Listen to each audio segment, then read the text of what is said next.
Hello मेरे प्यारे प्यारे स्कॉलर्स। तो आज हम कंप्लीट करने वाले अपना क्लास 12 का चैप्टर इवोल्यूशन। तो ये नोट्स बहुत ही ज़्यादा अच्छे हैं, इसकी मैं गारंटी मैं आपको दे सकती हूँ। बस आपका काम है कि आप चैनल को सब्सक्राइब कर देना और वीडियो को लाइक कर देना।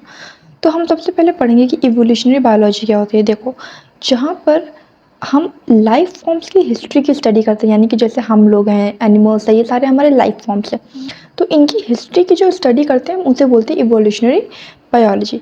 ओरिजिन्स की बात करें तो आपके एनसीईआरटी में स्टार्टिंग में कुछ ओरिजिन्स दिए हैं कि कौन सी चीज़ कितने साल पहले आई है। तो हम उसकी बात कर लेते हैं। जो हमारा यूनिवर्स है वो 20 बिलियन ईयर पहले आया है। सोलर सिस्टम और अर्थ जो है वो 4.5 बिलियन ईयर पहले आया है। और लाइफ फॉर्म्स जो हैं हमारे 4 बिलियन ईयर पहले आए हैं। और नॉन सेलुलर की बात करें तो पहला नॉन सेलुलर 3 बिलियन ईयर पहले, और पहला जो सेलुलर था वो 2 बिलियन ईयर पहले आया था, प्रोकैरियोट्स। स्टेलर डिस्टेंस क्या होती है? स्टेलर डिस्टेंस की यूनिट आपको याद रखनी है, लाइट ईयर्स। इसको हम लाइट ईयर्स में मेजर करते हैं।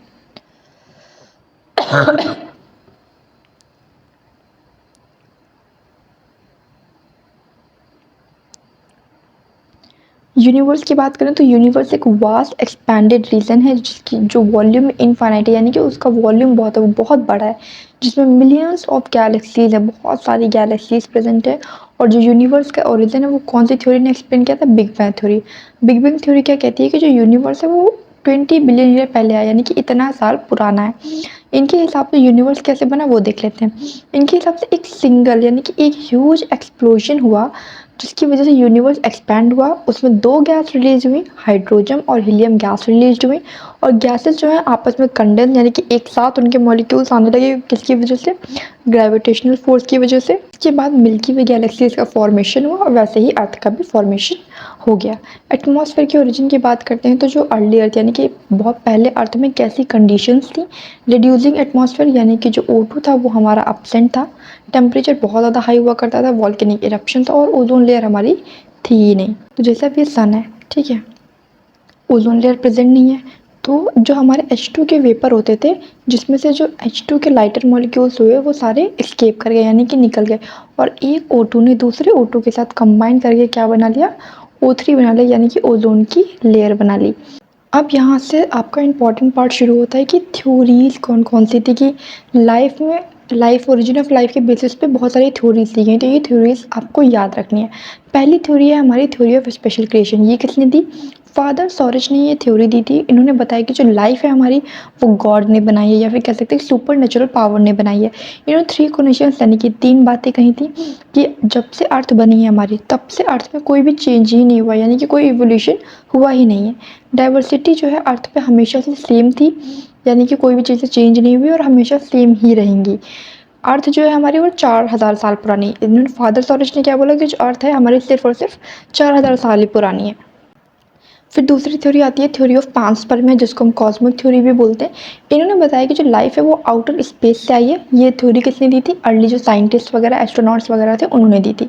उन्होंने बताया कि जो लाइफ है वो सीड, स्पोर्स या स्पर्म के फॉर्म में आई है। थ्योरी ऑफ स्पॉन्टेनियस जनरेशन या फिर ऑटोबायोजेनेसिस बोल सकते हैं या एबायोजेनेसिस बोल सकते हैं। ये जो थ्योरी है ये ग्रीक फिलोसोफर्स ने दी थी। इन्होंने बताया कि जो लाइफ है वो सडनली कहाँ से आई है? नॉन लिविंग मैटर से आती है, जैसे कि मड हो गया, स्ट्रॉज हो गए, वाटर हो गए, इन सब से जो है हमारी लाइफ अराइज हुई है। पर ये थ्योरी डिसअप्रूव किसने की? लुईस पैस्चर ने थी। इन्होंने थ्योरी ऑफ बायोजेनेसिस दे दी।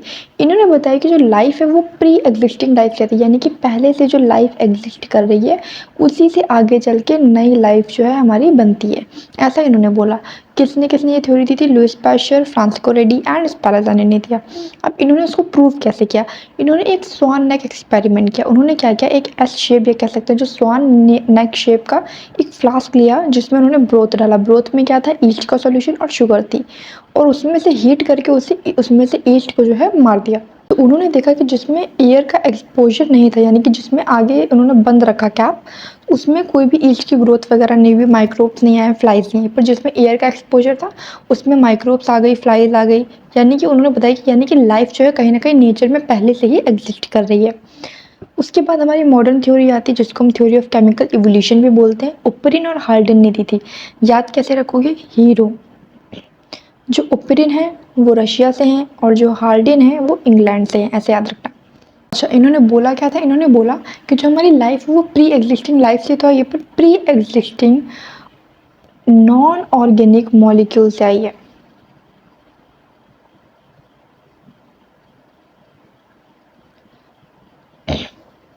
अच्छा, तो इन्होंने बोला क्या था? इन्होंने बोला कि हमारी जो लाइफ है वो प्री एग्जिस्टिंग से आई है, बिल्कुल सही बात है। पर हमारी life pre existing non living organic molecule से आई है, जैसे कि आरएनए हो गया, प्रोटीन्स हो गए, इन सारी चीज़ों से आई हैं। ठीक है, तो हमारी जो लाइफ है, हमारी जो लाइफ का फॉर्मेशन है, उसमें किसका बहुत ज़्यादा बड़ा हाथ है, किसका रोल है? केमिकल इवोल्यूशन का। ठीक है, अर्ली अर्थ की कंडीशंस पहले ही बताई थी, high temperature, volcanic eruption, reducing atmosphere मतलब O2 एब्सेंट होगा, लाइटनिंग, रेन, इलेक्ट्रिकल स्पार्किंग। ठीक है, इस थ्योरी के अकॉर्डिंग देखो, ओप्रिन और हाल्डन ने क्या किया, एक केमिकल रिएक्शन कराई वाटर में, और हाल्डन ने उस वाटर को हॉट डाइल्यूटेड सूप या प्रीबायोटिक सूप या हार्डिन सूप कहा। सबसे पहले एटॉमिक फेज था, उसके बाद मॉलिक्यूलर फेज बना। मॉलिक्यूलर फेज में hydrogen, water, ammonia, carbon dioxide, ये सारी चीज़ें बनी। उसके बाद सिंपल ऑर्गेनिक मॉलिक्यूल्स बने, जैसे कि सिंपल शुगर्स में glycerol, fatty acids, amino acid, nucleotide, ये सारे बने।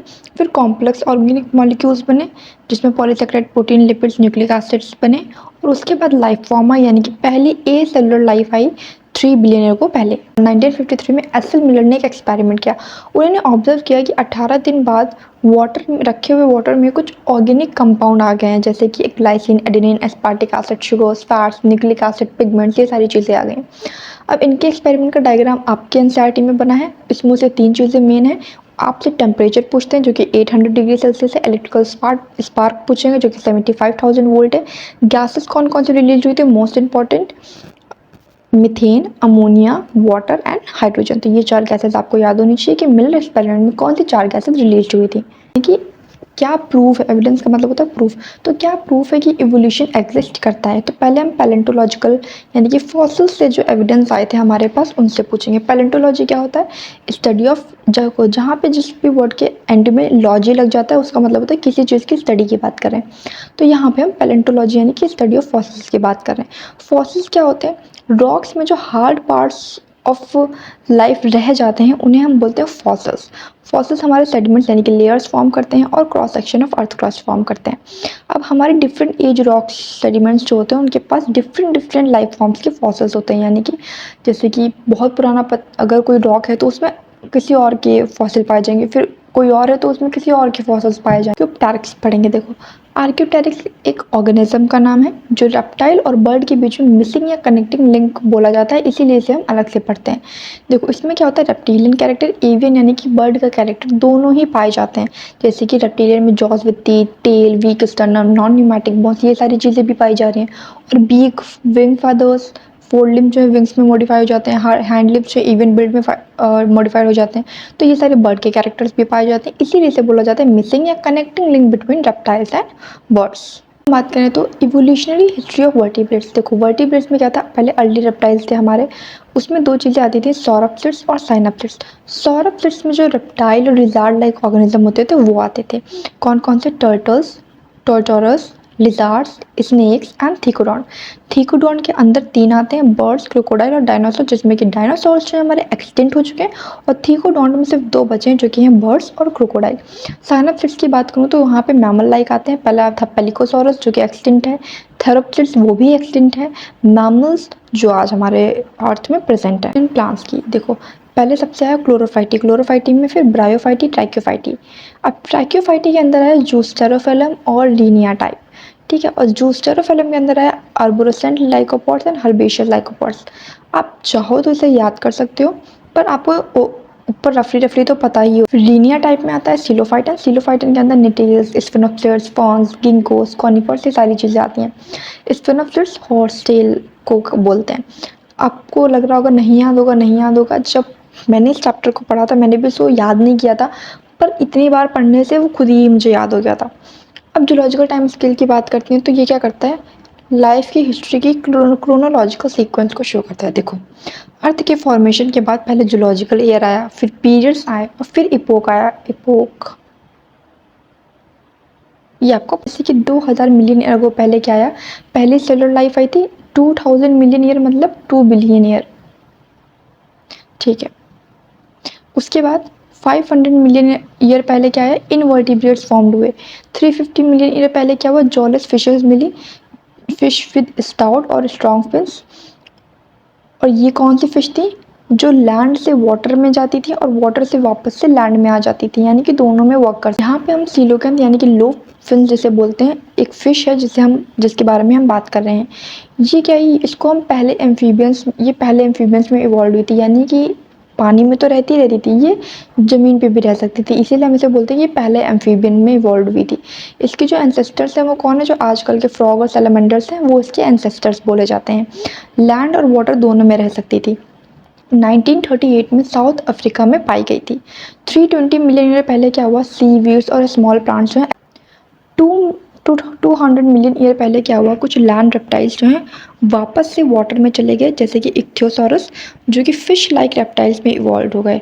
और लैंड रेप्टाइल्स किसे बोलते थे हम, डायनासोर्स को बोलते थे। तो इक्थियोसॉरस याद रखना कौन सा ऐसा रेप्टाइल है जो वापस से वाटर में गया और फिश लाइक रेप्टाइल में इवॉल्व हो गया। बिगेस्ट डायनासोर की बात कर रहे हैं, टायरेनोसोरस रेक्स जो 20 फीट है हाइट में, उसकी ह्यूज फेसम डैगर लाइक थी, यानी कि बहुत बड़े बड़े दांत हैं। 65 मिलियन ईयर पहले क्या हुआ कि डायनासोर जो है सडनली अर्थ से डिसअपियर हो गए, यानी कि गायब हो गए। क्या क्या रीजंस हो सकते हैं, क्योंकि कंफर्म रीज़न यहाँ पर किसी को नहीं पता है, पर यहाँ पे कुछ लोगों ने रीजंस बताए कि क्या क्या रीज़न हो सकते हैं, जैसे क्लाइमेट चेंज, मेटेओराइट कोलिजन हो गया, या जो डायनासोर हैं वो बर्ड्स में इवॉल्व हो गए, ये भी रीजन। अब पहले मैमल्स की बात करें, पहले मैमल्स जो हैं श्रीव्स की तरह थे, फॉसिल उनके स्मॉल साइज़ के थे, विविपेरस थे, और जो मतलब इन डेंजर को सेंस कर सकते थे, यानी कि उनके पास बुद्धि थी।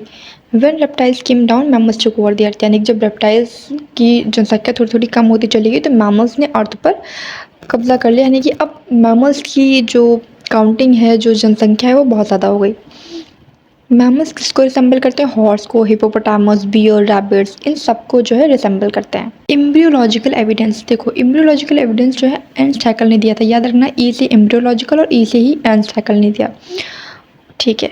ये बायोजेनेटिक लॉ रिकैपिचुलेशन थ्योरी थी उन्होंने की, जो एम्ब्रियो का डेवलपमेंट है वो एंसेस्टर्स और इवोल्यूशन को रिपीट करता है। बात को समझो, देखो इन्होंने बताया कि एम्ब्रियोनिक स्टेज जो है वो, जो एम्ब्रियोनिक स्टेज के जो फीचर्स हैं वो सारे वर्टिब्रेट्स में कॉमन है और अडल्ट्स में नहीं पाए जाते, यानी कि सारे वर्टिब्रेट्स के जो एम्ब्रियोज हैं वो एक दूसरे से सेम ही है। अब भाई ये कैसे पॉसिबल हो जाता है कि जितने भी वर्टिब्रेट्स हैं उन सब के एम्ब्रियो एक दूसरे से ही असेंबल कर रहे हैं, हालांकि आज की स्टडी में हम जानते हैं कि सबके एम्ब्रियो अलग अलग होते हैं।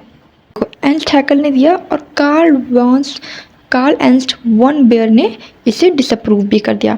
उन्होंने नोट किया, उन्होंने बताया कि जो एम्ब्रियो है वो किसी भी दूसरे एनिमल्स के अडल्ट स्टेज के पास नहीं करते, यानी कि आपस में क्लोजली रिलेटेड नहीं होते हैं।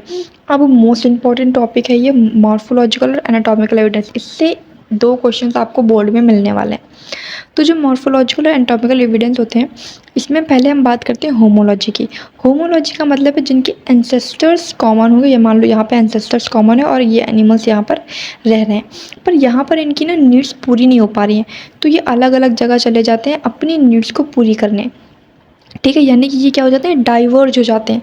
इसीलिए हम बोलते हैं जो होमोलॉगस स्ट्रक्चर्स होते हैं वो किसका रिजल्ट होते हैं, डाइवर्जेंट इवोल्यूशन का, क्योंकि एक जगह से ये डाइवर्ज हो गए, ठीक है। उसकी बात कर लेते हैं, आपको यहाँ पर अंदर का नहीं जाना है। 4 लिम्स ऑफ मैमल्स होमोलॉजी का एग्जाम्पल है, hearts of vertebrates, brain of vertebrates, mouth parts of insect, और molecular homology and homologous structure in plants, जैसे कि प्रोटेक्शन में थॉर्न्स हेल्प करते हैं बोगनविलिया में, और कुकुरबिटा के टेंडल्स जो हैं वो क्लाइंबिंग में हेल्प करते हैं। ये याद रख लेना, ये पूछते हैं थॉर्न्स और टेंडल्स किस में किस।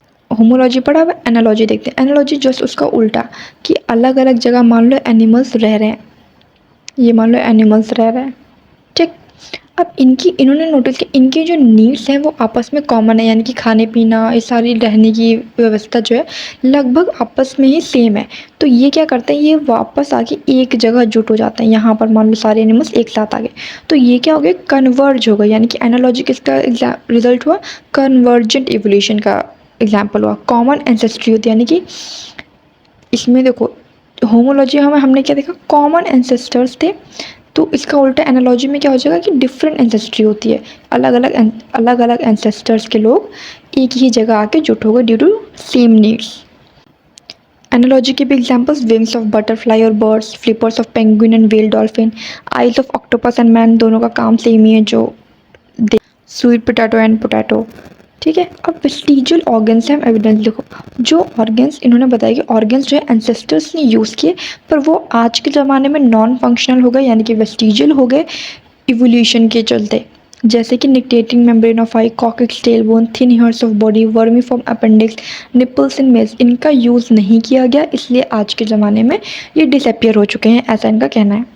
Evidence is not so important. Proteins और जीन्स में सिमिलरिटीज़ को शो करते हैं, कॉमन एंसेस्ट्री शो करते हैं, एग्जाम्पल एंजाइम हार्मोन, यहाँ पे बिल्कुल भी इम्पॉर्टेंट नहीं है मुझे लगता है।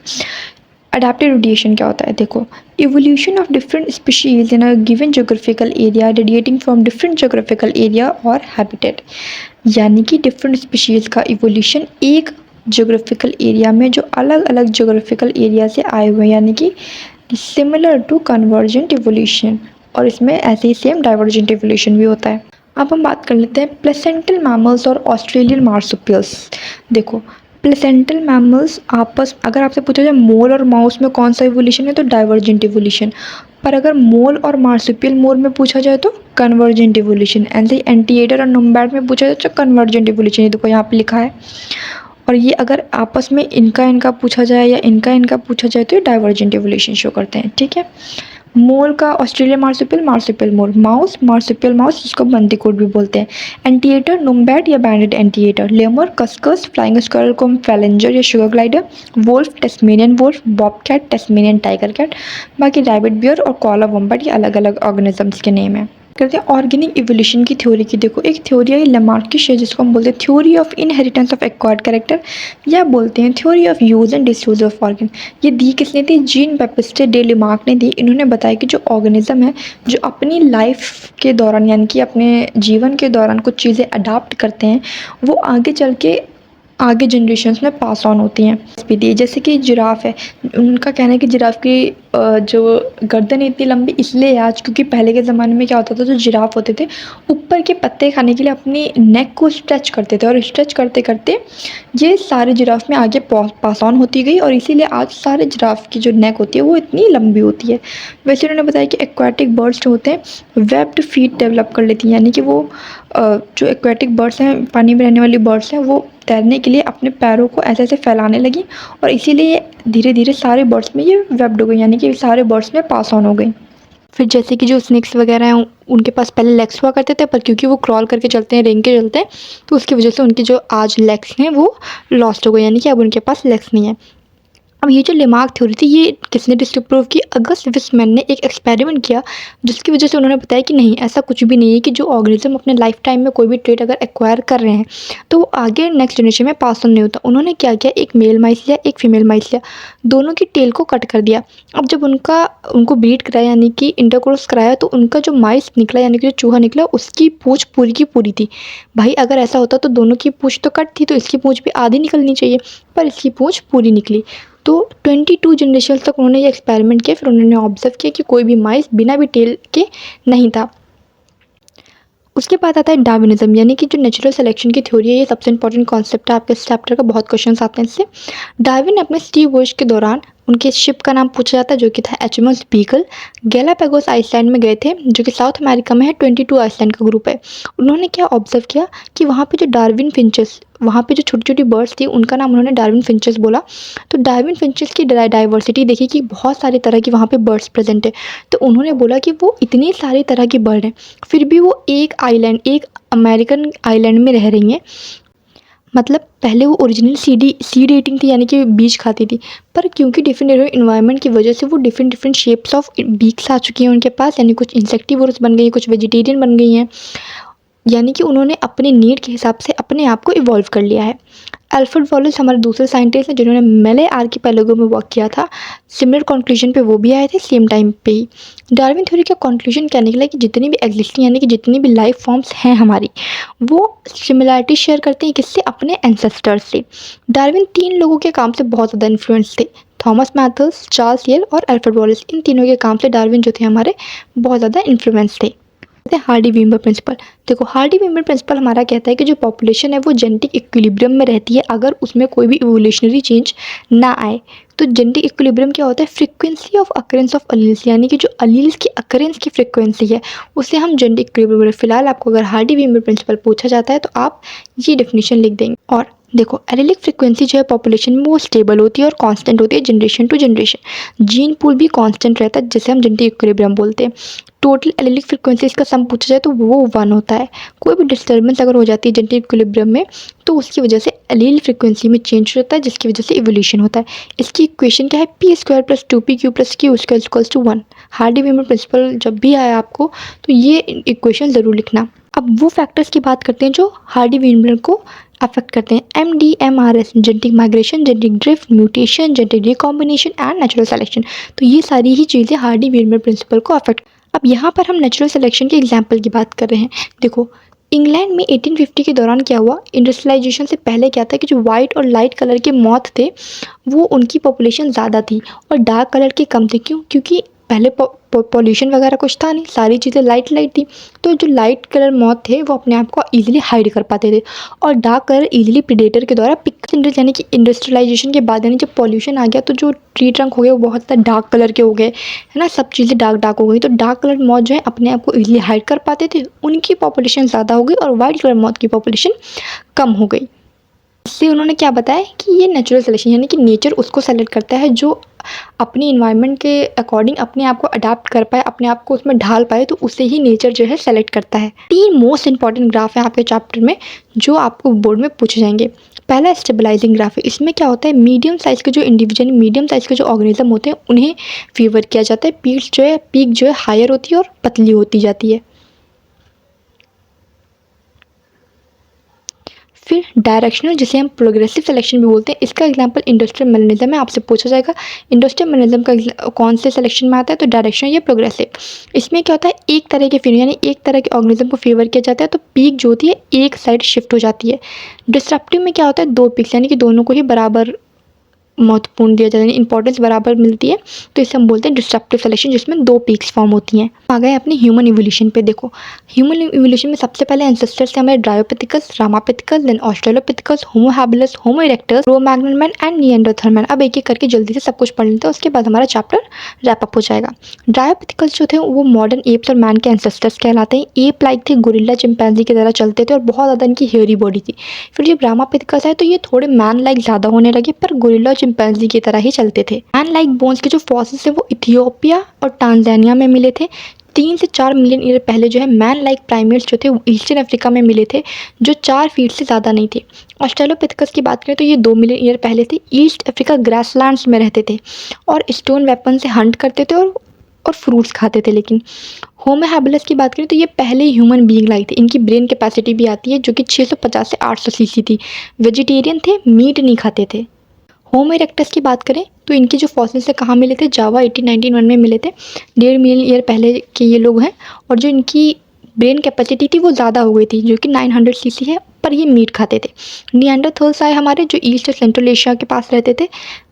1 लाख से 40,000 साल पहले की बात है। ये अपने बॉडी को प्रोटेक्ट करना भी जानते थे और जो मर जाते थे उनकी बॉडी को बरी करना भी जानते थे। इनकी ब्रेन कैपेसिटी और ज़्यादा आई जो कि है 1400 सीसी। होमोसैपियंस जो आज के हमारे होमोसैपियंस है 75,000 से 10,000 साल पहले की बात है, अफ्रीका में मिले थे और फिर अलग अलग एरियाज़ में ये चले गए अपने आप को डेवलप करने के लिए। इनकी जो मॉडर्न मैन की जो ब्रेन कैपेसिटी कितनी है, 1300 to 1600 सीसी। हमारा एग्रीकल्चर है वो 10,000 साल पहले आया था और वहीं से ह्यूमन सेटलमेंट स्टार्ट हुआ। Cro-Magnon man pre historic human है। ये क्या करते थे, केव आर्ट करते थे जो आज हम कहाँ दे Bhim Ambedkar rocks in region district of Madhya Pradesh में देखने को इनकी केव आर्ट मिलती है। तो गाइस ये था हमारा चैप्टर। आपको चैप्टर कैसा लगा कमेंट में बताना, चैनल को सब्सक्राइब कर देना। मिलते हैं नेक्स्ट वीडियो में। Thanks for watching, keep loving.